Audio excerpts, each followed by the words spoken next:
Weer eens is die voorreg so groot, baie welkom, hartlike groete, en ons gaan aan met ons reeks, ons is in deel 3 vanoggend, en soos die Heilige Gees my lei, so deel ek die volgende.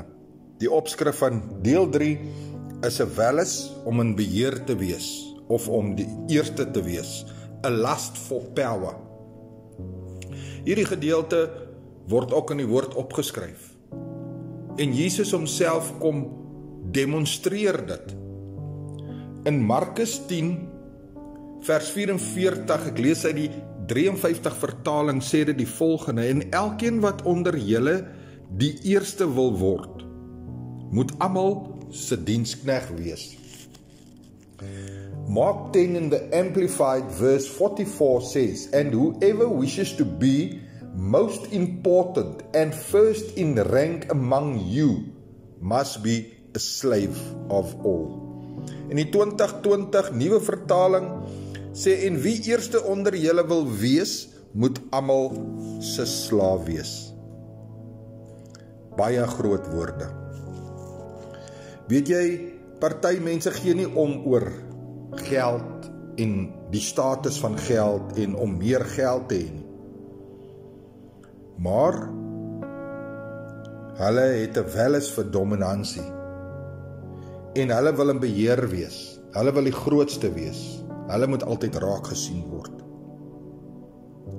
Ons sien hier dat Jesus homself getuig dat ek en u 'n dienskneg status moet aanneem.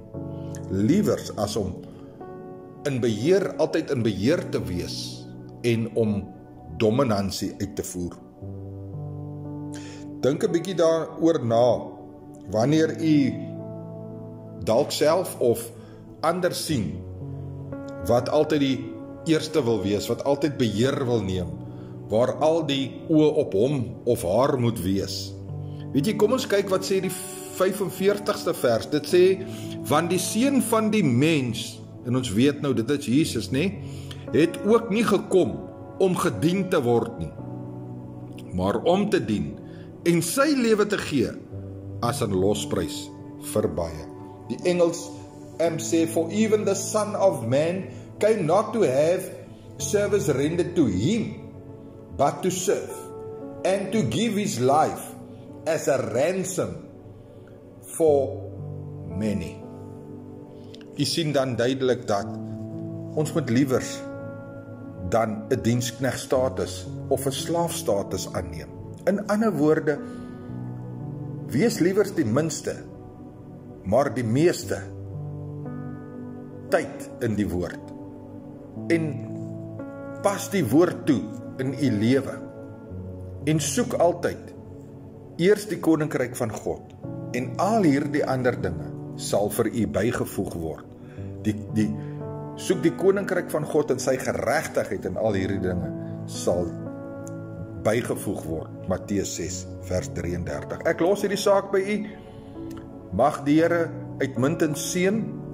Mag die Here hierdie saak vir u oopbreek. En mag u hieruit krag ontvang. In daai groot liefde naam van Jesus Christus. Pastoor Gary, brood en water 5 minute woordbediening, en weet net, Jesus is baie lief vir jou. Amen.